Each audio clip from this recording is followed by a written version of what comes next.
Hello, everybody, and welcome to another episode of Loving the Game. I'm Jacques, and thanks for joining us again. Today, we've got a very interesting guest on the show, a guy that I met over Twitter. Funny enough, we've got a website called theyellowcap.com, and on that website, we do a lot of recipes. Sorry for that. And I met this man through following our recipes and actually trying a lot of them out, and that's how we started communicating, and then obviously discovered that there's a big love for rugby between the two of us. Without further ado, let me introduce you to Quentin. Quentin, how are you doing today? Very well, and yourself, Jacques? Oh, lucky, man. Thanks for joining us and taking some time aside. I know we're all sitting at home, but most of us are actually still busy. Please tell everybody about yourself, what you do, and where you come from. Yeah, perhaps let's start at that. Perhaps met you through a recipe, but actually more for our love of rugby. To cut a long story short, man, I've been born and raised on the West Rand area in Roodepoort. I've went to law school Fairland, actually where my love of rugby started. I was fortunate enough that my dad sent me to that primary school. He was one of the first Fairland old boykies to get Transvaal colours for primary school rugby back in those days. Back in those days, it wasn't what we had today. You had your under 13 Craven Week and etc. However, be that as it may. I was fortunate enough to be sent to that primary school, and that's where my love for rugby started. Played rugby all through my years, in my primary schooling years, up until Standard 5 and Standard 6, when I unfortunately endured a near injury on my right leg, not once, but twice in 1 year. How lucky can one get? And yeah, that is where my love for rugby went on. Standard 6 came. I was advised by a doctor to say, listen, you must play something else sports-wise that's not rugby-related. So in my cleverness, I decided to go play hockey, which is not a contact sport.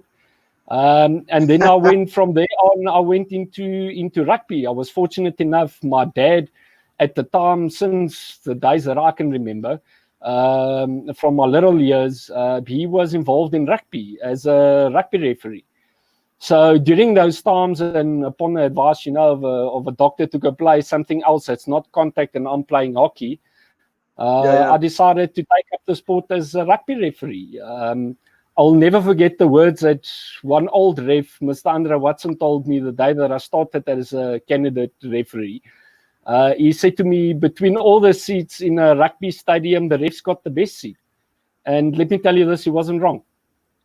Oh, wow. It's one of the best seats in the house that you can have. I mean, you see a ruck from close up, and just imagine yourself, like back in the day, Bali Swart running into a ruck. In those days, there weren't the cleaning rules that we have now. But if a cleans a ruck with contact and speed, it's pretty good to see. Yes, we're gonna definitely touch on that. I think you can tell us a few stories, and just share some things that people might not understand about the whole refereeing scene so well. Because I'm sure you're still quite involved with it, even though you don't ref as as such anymore. Because you've obviously, I know through chatting to you, you've told me that you had to make a choice in life about your career and about refereeing, and refereeing is a tough thing. Not everybody gets to the top.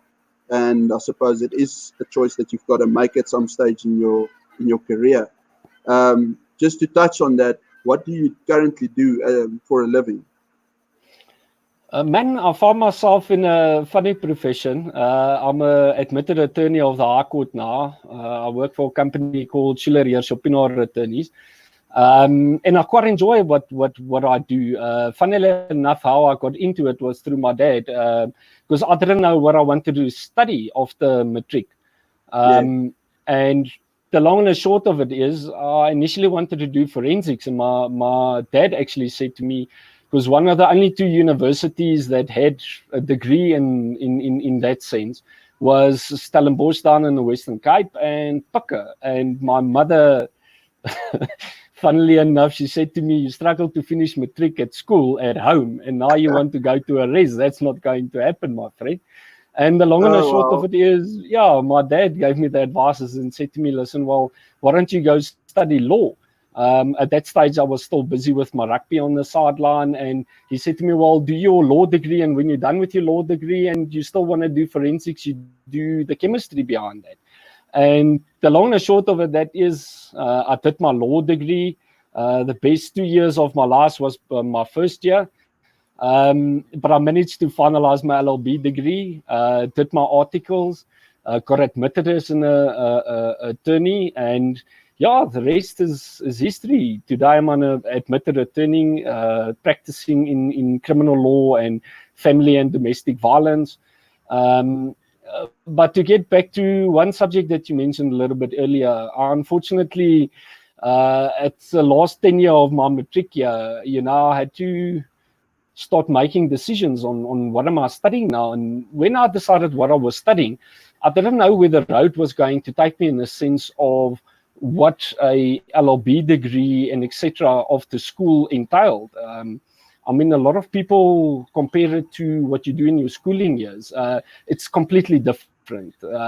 If I tell you you've got a heck of an amount of subjects and etc. and with my rugby at that stage, it was a little bit difficult because at that stage I started as a rugby referee.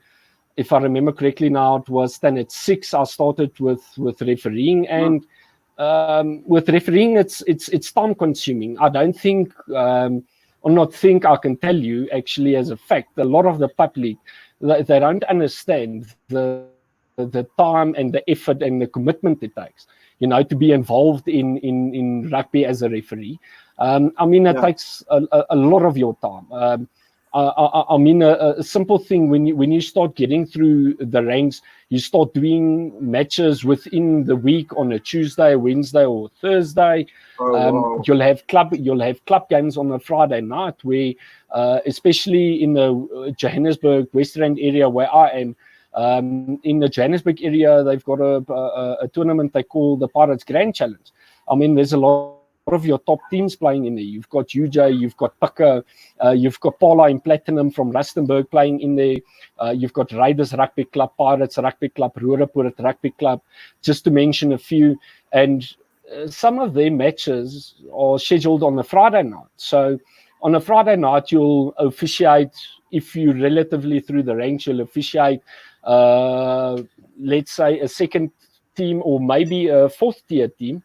And if you're good enough, they'll give you a first team for later that night. So you'll have a game at 6 o'clock at the evening, and you'll have the first teams at 9 o'clock. And then not even to mention on a Saturday. I mean, a Saturday you'll go to a school. Most of the schools in the Johannesburg West Rand area, and actually Gauteng for that matter, the Pretoria schools as well, they've got all their games, schoolboy games, in Saturday morning, between 8 in the morning up until 12, maybe 1 o'clock. So you'll go to that school, you'll officiate another game there. And then when you're done there, you'll pack up stuff, maybe take a shower if you're that lucky.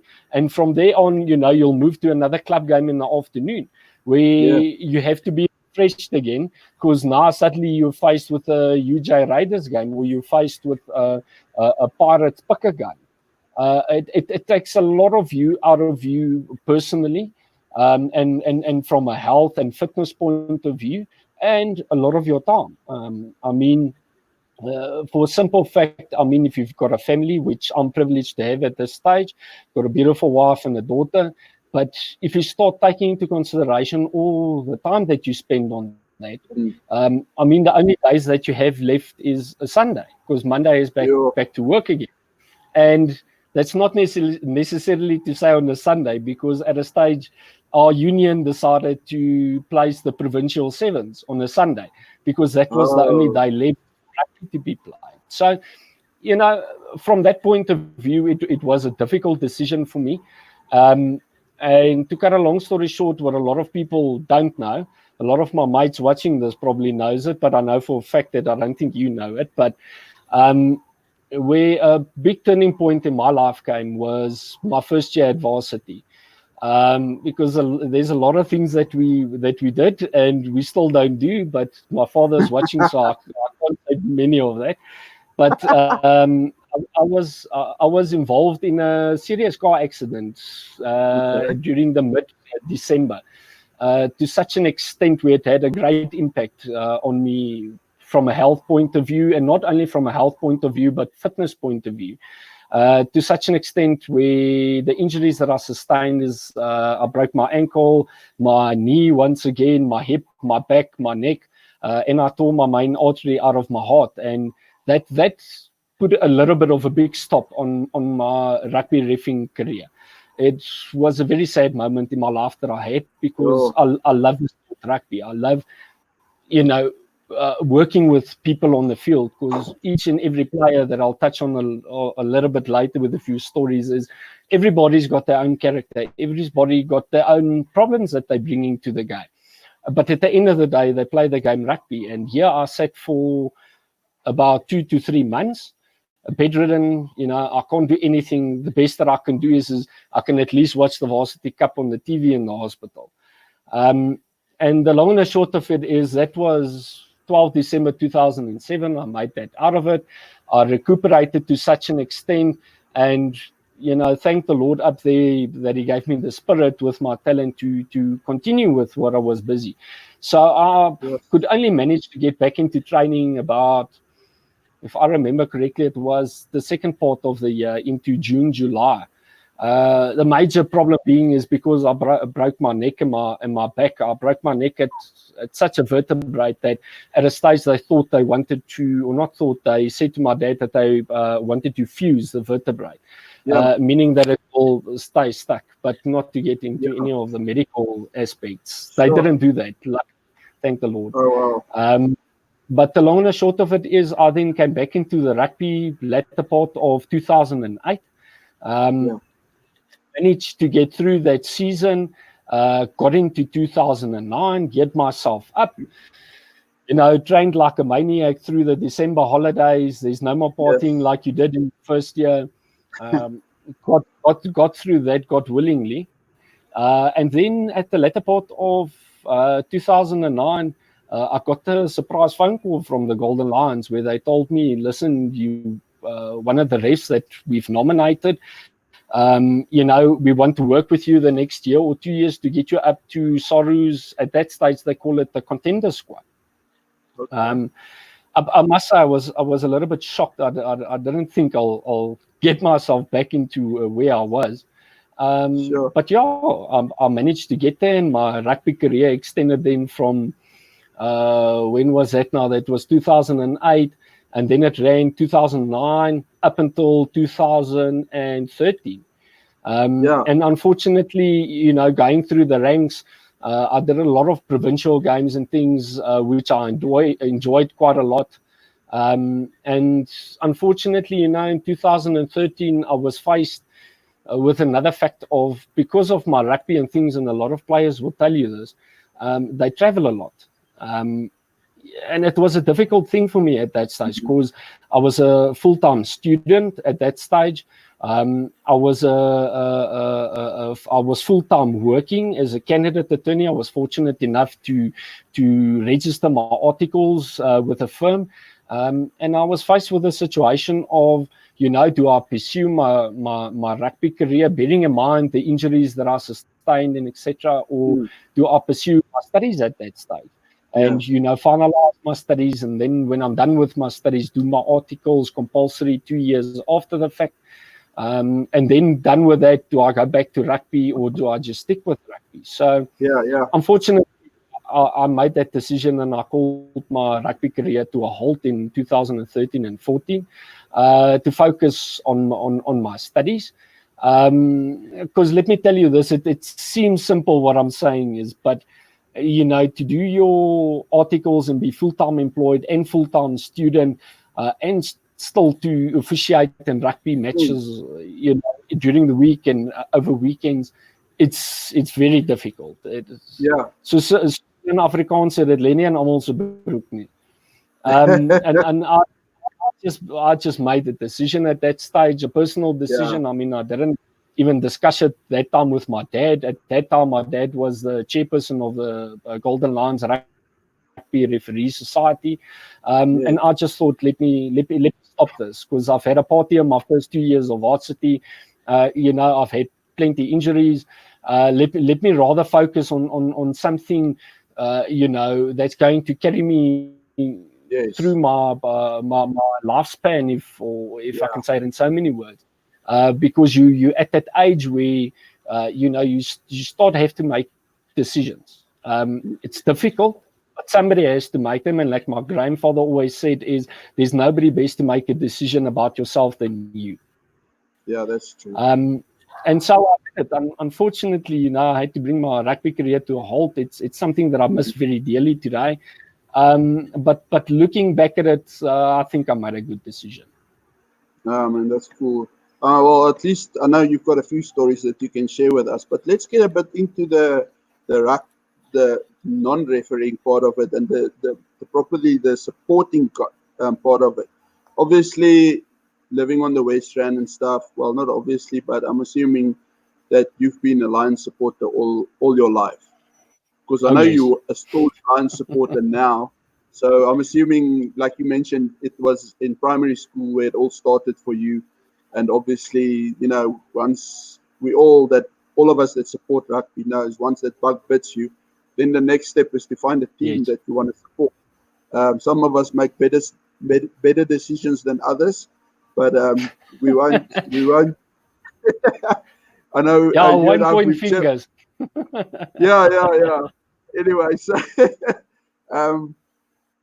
obviously, well, I mean, I'm not going to ask you how you became a Lions supporter, but tell us a bit about your favorite players, since you've been a supporter and since you can remember. Maybe you had someone back in the day, and maybe there's someone that stands out now for you that you really admire, watching as a supporter. Well, to go back not so very far long ago, and there's actually a funny story behind that, because I met him through the referees. But one player, he had a few caps. If memory serves me right, I think he had 3-4 caps as a Springbok. That I'll remember till this day was a front row player by the name. He was a prop, Willie Leroux, Willie Meyer. I've loved that oak since the day that I met him. I met him, if memory serves me right, it was just beginning of my school years when I started with my refereeing career. There was a test on Ellis Park.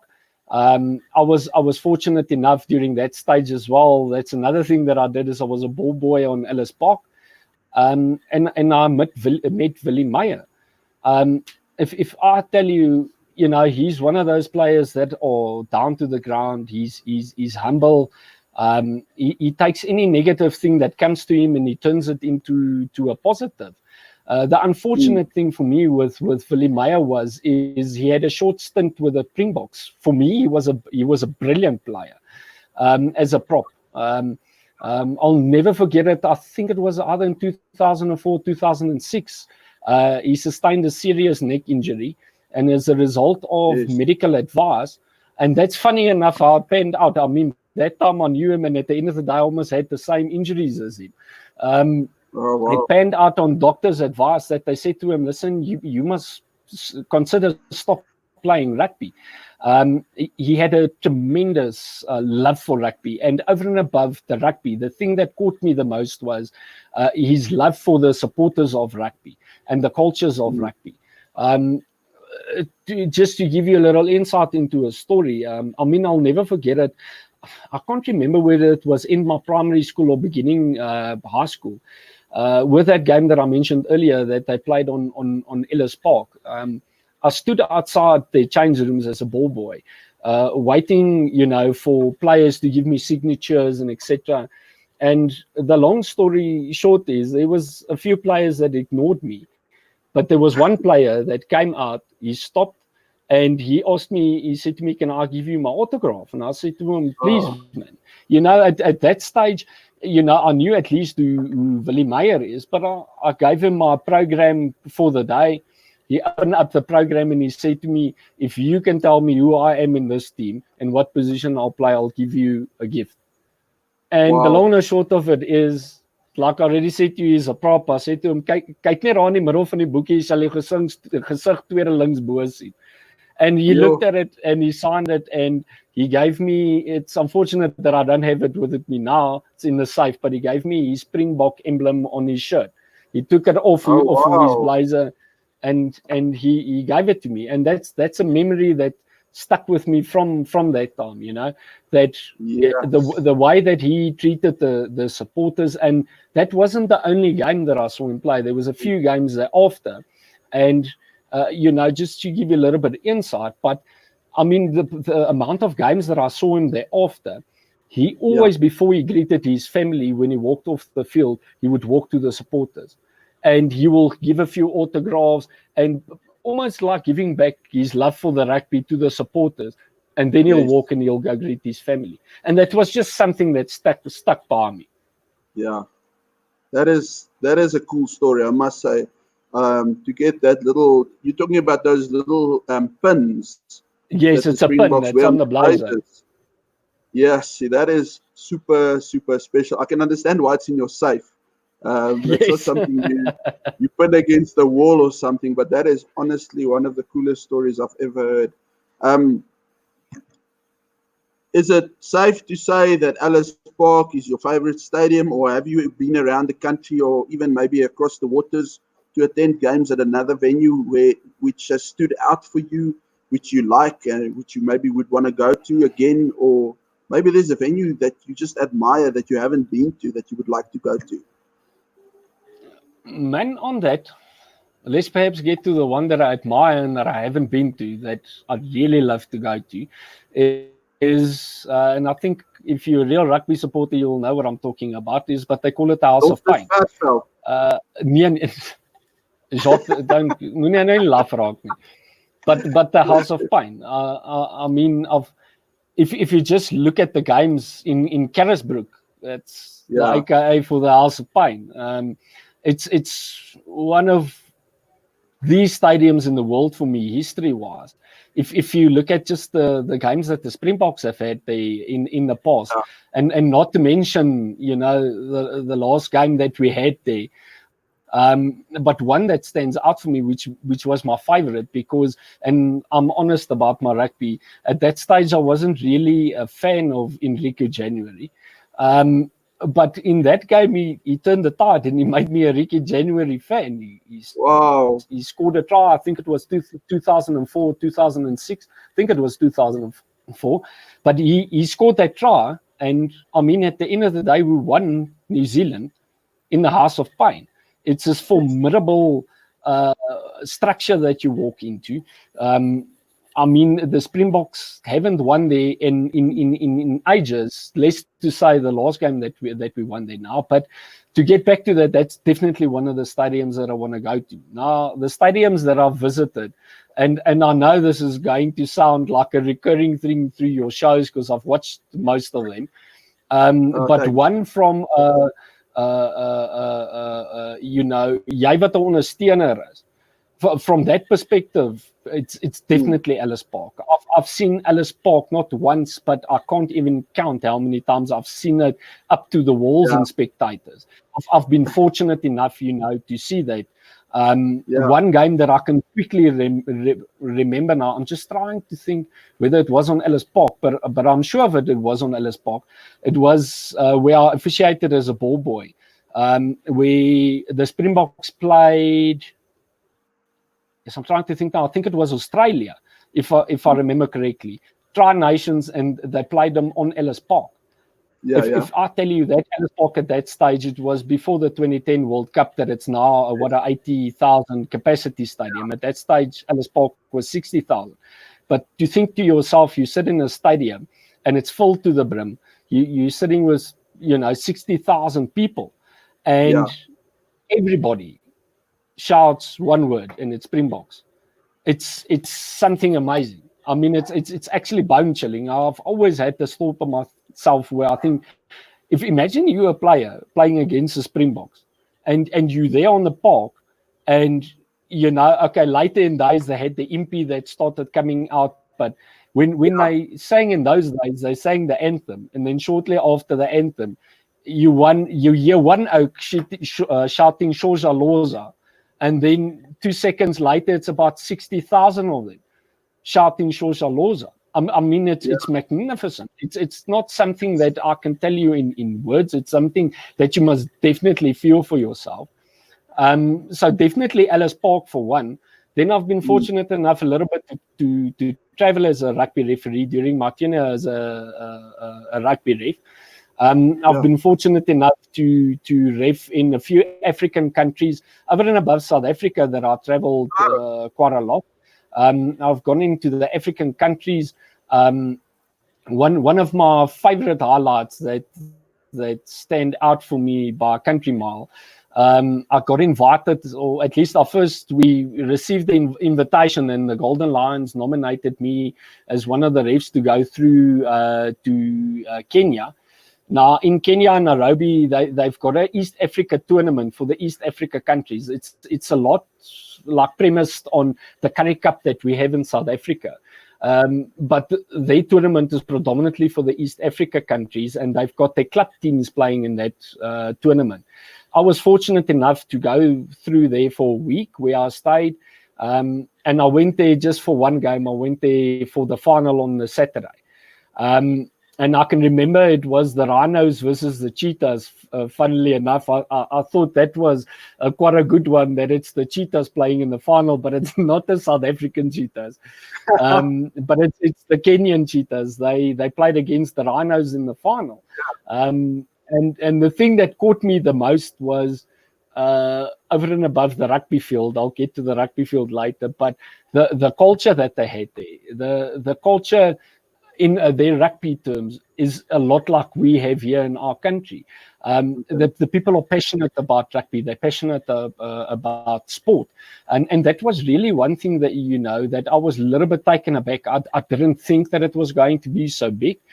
But the long and short of it is, when I made peace with that, and on the Saturday morning, you know, I get to the field. The game was only at, if I remember correctly, I think 4 or 5 in the afternoon. So in accordance with, if you're a ref, you do box smart. Now, in terms of your box smart, refs out there will know that. I mean, it's for the safety of players and etc. There's one thing that you do is you do an inspection of the field. You look at whether it's safe for the players to play. Is the field, you know, in a playing condition? You know, on that is like what Quibber said with his interview. They were swimming in one game. That's definitely not box smart. I can tell you that now in today's age. But the long and the short of it is, so I did my inspection of the field, and the thing that caught me the most is I swear to Lord, where I'm sitting now, the grass, it came here to where my knee was. That's how long the grass was. And I couldn't understand this. And so I asked the one oak in the changing rooms, I said to him, well, you know, the field is in playing condition, but couldn't you get somebody like with a tractor or something, you know, just to cut the grass? And this oak said to me, no, the reason why they leave the grass so long is so that the mud doesn't start falling apart. Because if they cut the grass, the roots start pouring out. Oh, okay. So I found that very funny. I've still got the DVD up here in my main bedroom of that game, where at a stage I had a good chuckle at it afterwards when I watched the game. So 3 minutes into the game, you know, I give a penalty to the Rhinos on the 10-meter line. The kicker says to me, he's going Pauls. So I showed to Pauls, but I'm looking at this like, where are you going to place the ball? He got a kicking tee. But when I looked the game afterwards, they showed the replay. You couldn't see the ball. Wow. But that Oak, he managed to put foot to ball, and he kicked it over from his own 10-meter line. And, you know, from there on, I took the game. But that was definitely one of my highlights of touring in Africa, if I can say it in so many words. Yeah. Tell me, mentioning a highlight there, I mean, what has been your most memorable moment as a rugby supporter? I mean, you can even chuck in a most memorable moment as a ref if you want to. But yeah, I just want to know, what's the one moment in your supporting career that stands out, whether it be obviously excluding World Cups, the Springboks winning the World Cup, that's too easy. But yeah, what is one moment whenever you think of rugby, or you're sitting in, around the fire or something, and that moment always comes back and it just makes you feel good? Well, Jock, to be honest, there's a few. It's difficult to name them all, but one that definitely comes to mind of me being a Lions rugby supporter is to go back in the days when the Lions got kicked out of the Super Rugby. That's one thing that definitely stuck by me. I was at that stage still a rugby referee, and I don't think the general public out there, people with not direct knowledge, understand what an impact it had on a union like the Golden Lions. With me being involved in the Golden Lions, I had a certain part that I heard through the grapevines, and it had a tremendous financial impact on the Lions. They lost a lot of money at that stage. They went into a lot of debt. But the memory that sticks out for me the most is how they came out of that, and that just took me back to my heart as a Lions supporter, to show that we've fallen down, but we've stood up, and we'll show the world who the Lions rugby is.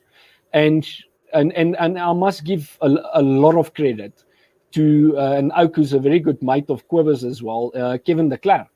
At that stage he was at the helm. He took over and did a brilliant job. Not even a good job. He did a brilliant job. He brought the Lions out from financial disdain.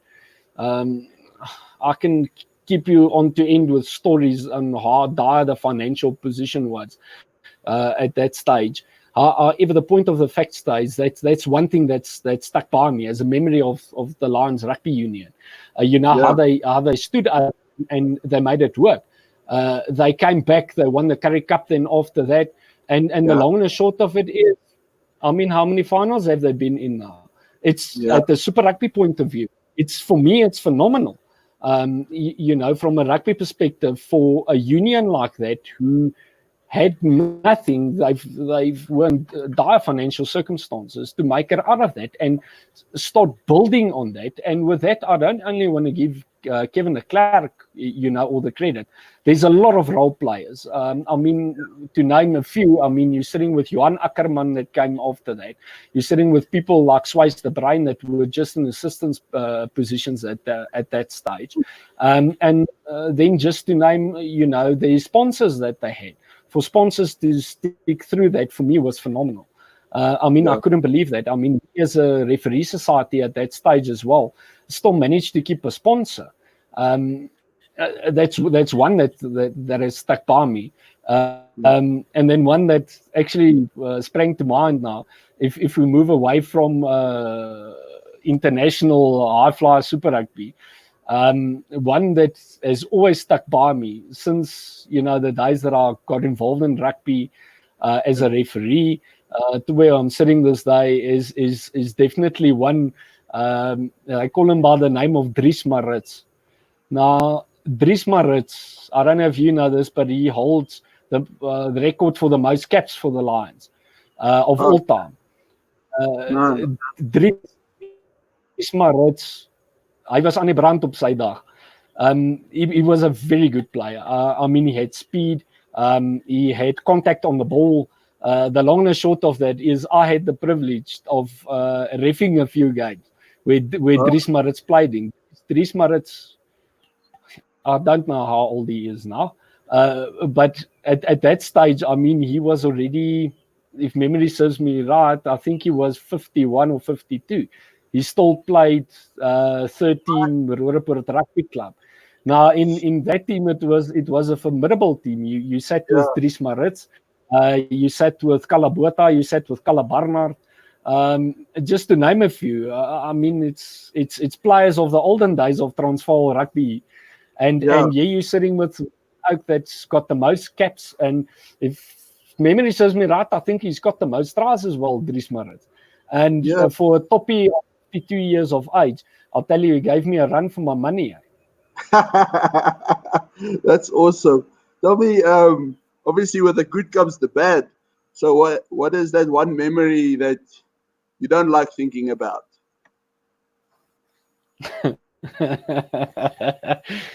I'm just trying to think, how am I going to explain this memory? Because there's a lot of swear words and other things in there I can't mention. There's definitely one that springs to mind. And let me tell you this, and I never mentioned this at the start. To be a rugby referee it's a very unforgiving thing. Nobody loves a referee. I think out of all the people at a rugby stadium, you're probably the most hated person, in the vicinity of a square kilometer. Nobody likes you because if you don't give a decision that they're happy with, then you're subject to verbal abuse, and that's one thing that's stuck to my mind. I've had the privilege of doing a lot of schoolboy rugby as well, and funnily enough, I've picked it up over the last during my tenure as well as now after the fact, that the verbal abuse gets worse when you go down to school level. Want mama like dit nie if klein seun penalty gegee het. But the long and short thereof is I had the privilege of doing I don't know really what to call it, but it's an upper class game on the West Rand here with one of the top two schools. And at that stage, I wasn't so senior as a referee, so I got the under 16 game that afternoon. My dad at that stage was a lot more senior than what I was, and he got the first team game. The long and short is his first team game was about 3 hours after my game. So I did my game. And there was a coach that came to me, and he wasn't too happy about, the way that I ref the game. So much so that I said to him if he comes back onto the field, I'm going to send him off. The long and short thereof is we got to the end of the game. He didn't come back onto the field, but when the game was done, he came onto the field, and it ended up in a little bit of a physical altercation. So much so that I left my rugby boots next to the field, and my dad picked me up a block away from the school because I didn't have anything else. I phoned my dad. I said to him, listen, I know I have to stay for your game because I have to be your AR, but these people are going to murder me. This is not nice. And the long and short of that is it ended that day. But that's definitely today it's probably a funny memory for me, but at that day that was probably my worst nightmare.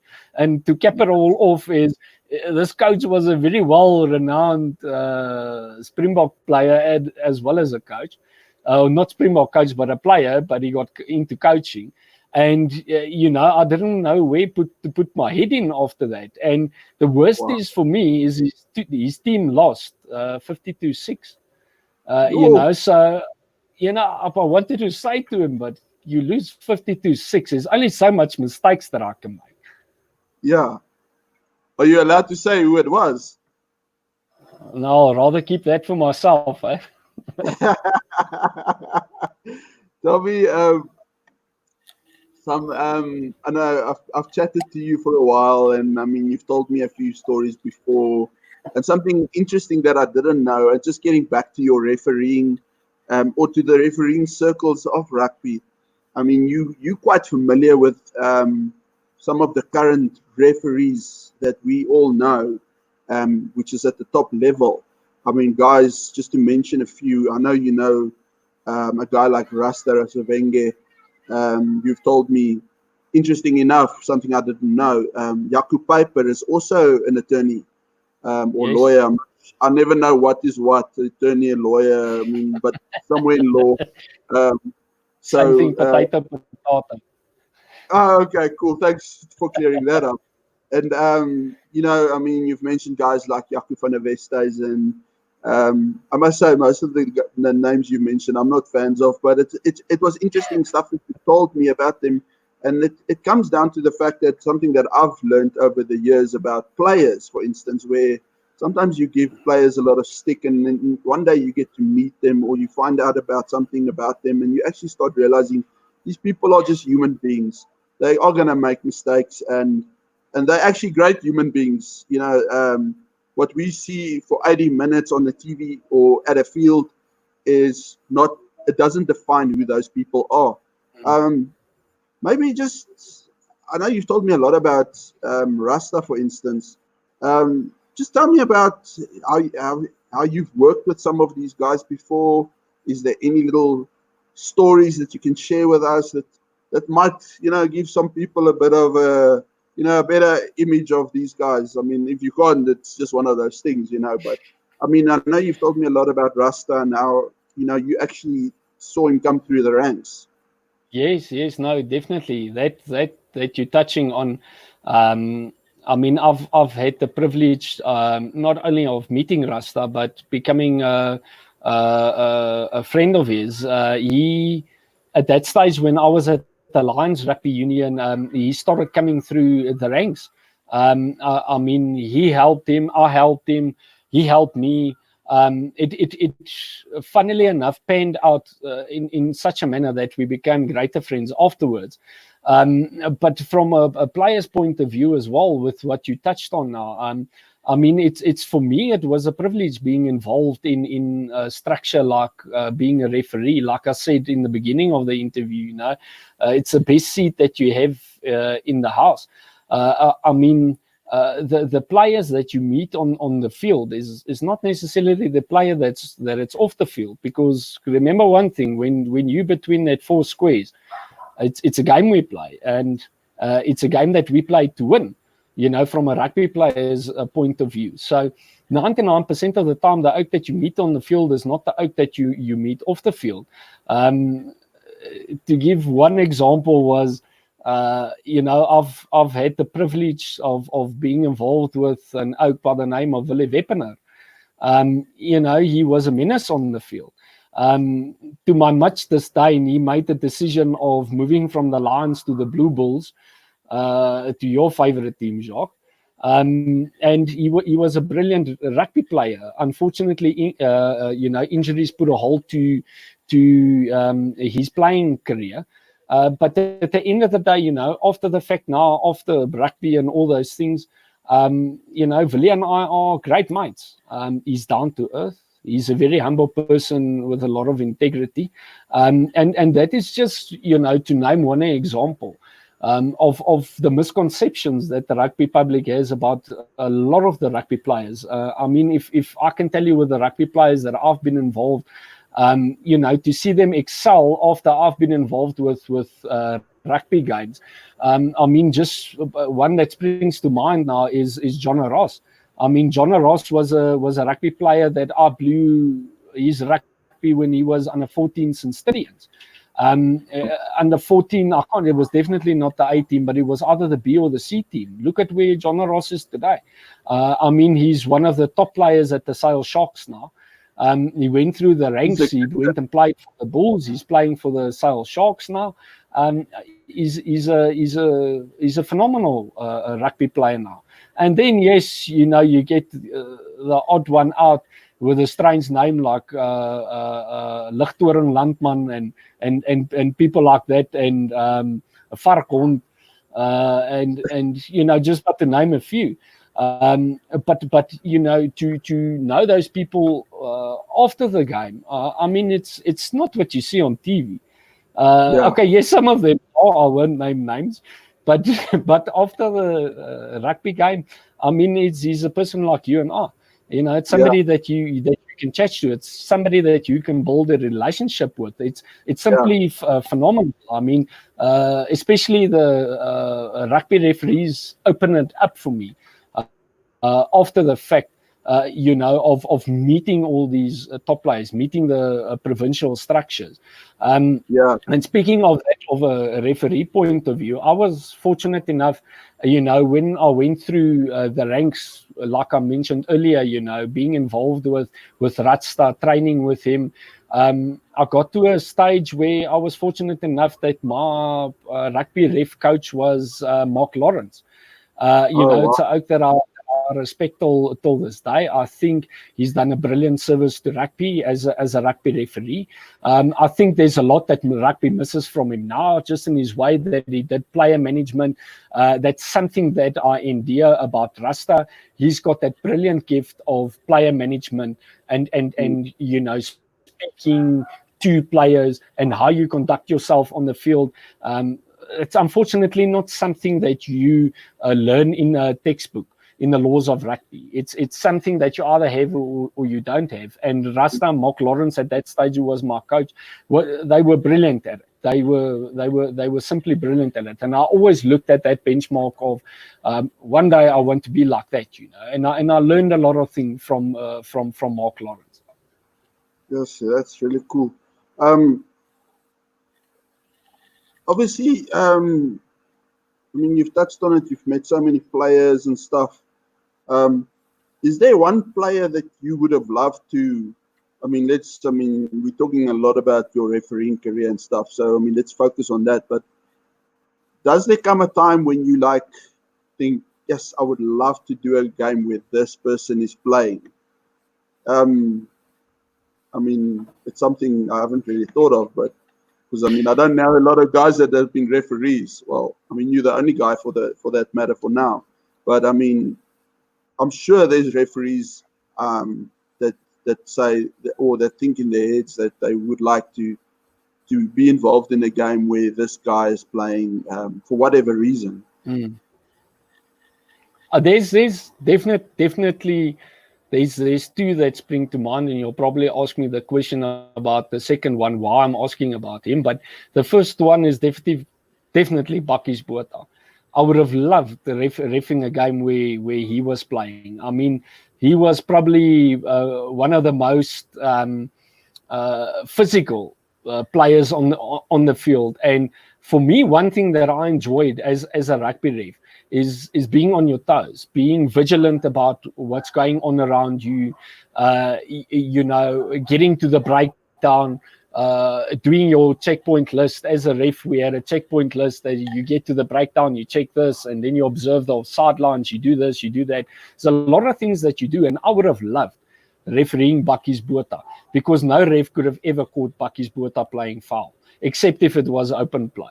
And I would have left. It's like a challenge for me, to ref a game where he was, because I would have made my mission to catch him out in some sort of foul play.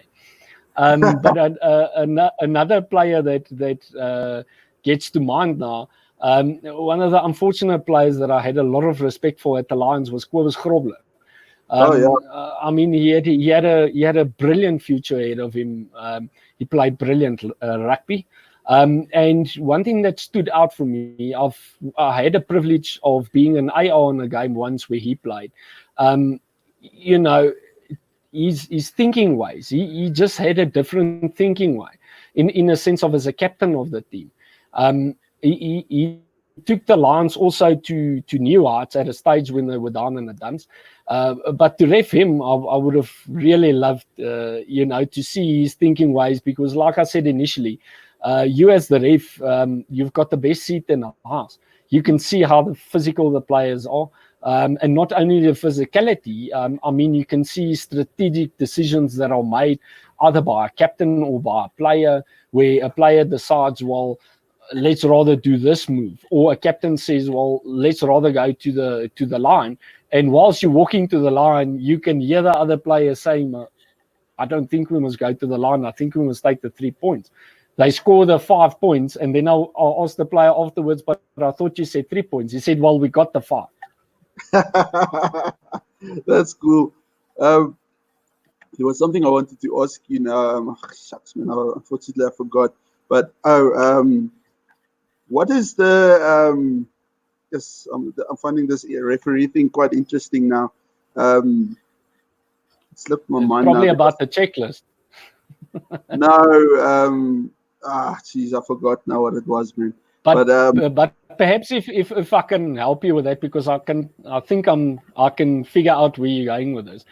A thing that a lot of people also don't understand is for a ref going into a game, it's not just the thing of I pack my talk bag, I make sure that I've got a clean piece of underwear in there, and then I go to the game and I go do my game. It doesn't work like that. I mean, especially when I got into the top structures of the Golden Lions, when I got to a Pirates referee, I know at your union, the Bulls, they call it the Carlton League. But at the Lions, when you at the top structures, not even the top structures, I'm just mentioning it now, but it's the below mentioned structures as well. But especially when you get a little bit higher, you've got performance reviewers, you've got match reviewers, you've got a whole host of people that actually look at your game, and give you feedback after the game to say to you, listen, this is what you did wrong. At that stage, I was fortunate when I got to the contender squad at SA referees. We had technical people looking after us. So what would happen was we had video analysts, a lot like what the rugby players have, is what did I do wrong in the scrums? What did I do wrong at my lineouts? What did I do here wrong? My rucks were not me this game. Like, how do I sort this out? And you'll literally sit there with your performance reviewers, your match reviewers, and you'll work on that. And you'll see at a stage, and that's what I loved about the Lions rugby. There was people full of knowledge. I mean, like a old toppie that I got onto very well was Pierre Olofse. He sat me with a game and he said to me, listen, this is your problem with, you had problems with your rucks. I would say, yes. He would say, okay, well, you go look at your rucks and you come back and you tell me where's your problem. And if I couldn't come back to tell him what my problem was after an hour, you'll show me one clip, I'll check the clip and I'll immediately realize, okay, I've got an issue. I've got pillars at my rucks. There's, on the offside lines, you've got two players standing, one player on each side. They're forming pillars. There's side entry. That's where my problem is. Or with my scrums, I've got the tight head that's not holding the bind. The loose set is dropping the bar or whatever. But that's something that people don't see on TV.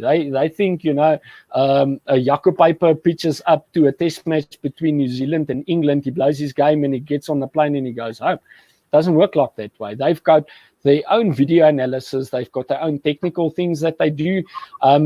So from that point of view, it's a very professional to a certain extent, and they run with it. And one thing that people always forget is a referee is also human. We make mistakes. It unfortunately happens. There'll be a call that a lot of people are not happy about. There was a few over the last few years that I've seen as well. You get your clear and obvious. But my major problem that I have with that, especially where they're at now, and I didn't have that privilege back in the day when I was a ref. The only privilege that I had was we had the TMO, but in today's age, the TMO is involved to a great extent. The problem that I have is they're not utilizing it. For me, my personal opinion, they're not utilizing it to 100% giving back to rugby point of view. I mean, I'm not even going to name how many instances we've had where a TMO will intervene and tell a ref, listen, you missed this, or, this had a great impact. Let's go back to that. And the ref says, well, I've made my decision. I'm sticking to my decision and I'm going on. Or you get it that it happens vice versa. And saying that, I'm not bad-mouthing the refs. I mean, they're still doing their job, but I think they can employ that to a better extent. Maybe I'm missing something somewhere. I don't know. I think technology is there. Use it to our benefit. Why not? And I know it's very difficult to say that now, me not being a ref anymore. But we have it. Why not use it? Yeah. So I've got three more questions for you. The first one I'm going to ask you. Well, I've got one question, and then I've got two people that's got questions for you as well. So, okay. And we'll end it on that.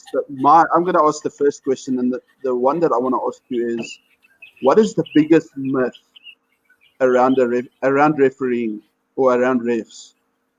Something that people have in their heads, and besides what you've just told us, what is the biggest myth that's nonsense about a referee? Yes, well, that's actually a bit of a difficult question, and I'm trying to think now. It must be definite, yeah. Yeah. No. Basically, it's like, what is the biggest thing that is untrue, if I could put it in layman's terms? Well, it depends on what level of refereeing you talk about. But for one instance, like schoolboy rugby, the public has got this general idea of referees just go to the Golden Lions, they put their name on a registry or a schedule, and tomorrow they're a referee. You know, then they get their kit, they pay for their kit, and then they go do whatever game they're tasked to do. They get the under 14s at a school, or they get under 16s. It's completely the opposite. That is the biggest load of nonsense I've heard in a long time. With each and every rugby union, I speak for every rugby union in the country. They've got their fitness test that you have to pass. You've got your law knowledge, your law examinations that you have to pass. And only once you get over hurdle 1 and 2, and you've passed your law and you've passed your fitness test, then you're eligible. Then they send you out into the streets. And by saying the streets is then you go and you blow your games as a referee. People have got this fake idea of, because there's only limited people that are involved at the union, I just go put my name on there and tomorrow I'm rugby ref. It doesn't work like that, my friend. Yes. So then the next question is, I'm not going to try and say this gentleman's surname, but his name is Richard, and I hope you can see. So I'm going to put it on the screen. Richard Michal. Yeah, so I wonder if Roma has ever had a grudge against a specific player in a game where he was the referee and made a point of it. See if you can give that player a yellow or red card. I mean, that's something interesting. I think it's a general. You don't have to maybe say yourself, but if you want to, you can. Do you think those kind of things look, to be honest, like I said initially, Richard actually makes a very valid point. One thing that people always forget is remember, a referee he also takes his personal life. When he gets out of his car, he gets to the field with his personal life and his personal issues. However, there's one thing that you learn as a rugby referee: when you walk onto that field, you leave everything behind. Then it's only the rugby and the game that's being played and the laws that you are officiating. Funnily enough, now that he mentions that, it brings me to a story that actually popped up now. I had the privilege, I can't remember the year, man. I was been thinking about this the whole day, but I can't remember. But I had the privilege of blowing a Beeltrofia semi-final. It was Help Mekaar against somebody. I can't remember who. But the long and the short of it is, this happened about, I think, 6 years ago. So I blew that semi-final, and 5 minutes into that semi-final, there was a dangerous tackle, and it borderlined on a spear tackle. And when I blew my whistle, the first thing that player did was he jumped up and he said to me, "Please not a red card, please not a red card." And I actually, in that moment, it just shows you how a ref's brain works a lot different than the players. When it happened, I already made my mind up with the card that I was going to give. And it wasn't red, it was yellow. And I gave that player a yellow card. And needless to say, about 4 years later, I walked into my office one day. I was standing outside having a cigarette, and this new employee rocked up there. And when he saw me, his jaw fell to the ground. And he said to me, "You were that ref in my game." And he was employed there as a candidate attorney. And so it panned out. He was the oak that jumped up and said, "Please don't give me a red card." So he was now working at our office. So I said to him, "Well, I didn't give you a red card that stage, so you better do your work." Eh? And then I think the toughest question that I've got here for you, is obviously from someone that you know very closely, and it's actually a lady, and she's got a question here for you. Yeah. I knew that was going to come. Nee vrou, ek is lief vir jou hoor. Dis hoekom ek my rugby gelos het. Maar ons kyk Saterdag rugby. Oh, there we go. I just had to put some fun in there. I mean, thanks, Linda, for that. It's really nice. Getting to know you two over the last few weeks has been quite fun. And I must say, almost called you Romas. I don't know why, but I suppose a lot of people do. But Quentin, it was very, very nice spending some time with you like this, getting to know a lot about your refereeing career and stuff. And it would be nice. We're working on something else going into the future. And I mean, maybe we can get you on there to give us some insights and stuff more into the refereeing side of, because I'm sure you stay in touch with what goes on, and you're quite familiar with how the laws change and the interpretations and stuff. And yeah, we'll definitely touch base again and make sure we utilize you in that regard to give us a bit more insight, because I think the public sometimes have a big misconception about a lot of things by misunderstanding the laws probably. And also, I mean, I'm not going to get into too much detail today, but thanks for your time. I really appreciate it. If there's people that want to follow Quentin, I mean, that's his handle on Twitter. It's @Romeis. He's a great guy to follow. I mean, he's got every weekend, if you want some tips on some food ideas, he's always showing off his braai skills and stuff. I think braai extraordinaire. And but thank you for your time. I really, really appreciate it. No, definitely, Jacques. I mean, I must actually thank you giving us this platform, the average Joe, if I can say it in so many words, and by this I'm excluding Kobus Visser and Jean Rayubert and Kwaga Belcher. I mean, people like us, just to voice our ideas and opinions and things that we've gone through in life. I mean, I think this is a brilliant platform to give people insight, into certain point of views of rugby. Being like with my interview, you're getting a little bit of insight into a rugby referee point of view. And to add to that, I keep up to date with my rugby laws. I don't like voicing many of them on Twitter, because you get your Twitter bots that are not a lot happy when you give an opinion that doesn't fly their way. But I'm still up to date with that. And if there's any other interview I can do and voice opinions, always, man. I love giving back to rugby, especially what rugby has given to me. I mean, rugby has given me a new platform. Ek weet hy kort uit, vrou. But rugby has given me a new meaning in the sense of giving back to where I started as a rugby referee. And then I'm not even meaning of a supporter point of view. I try to go to a lot of rugby games now. It's a bit difficult because I'm sitting with a 7-month-old child and a wife that wants to put wood on the fire, but we try to make it work as it goes on. Yeah. Thanks, man. That's brilliant. I mean, thanks for sharing your time again, and your sense of humor. And I mean, thanks for sharing your stories. And I'm sure we'll touch base again soon. Like I always say, keep safe, wash those hands, and I mean, please look after yourself and your family. Yeah. Thanks for joining us again. Cheers, Tobias.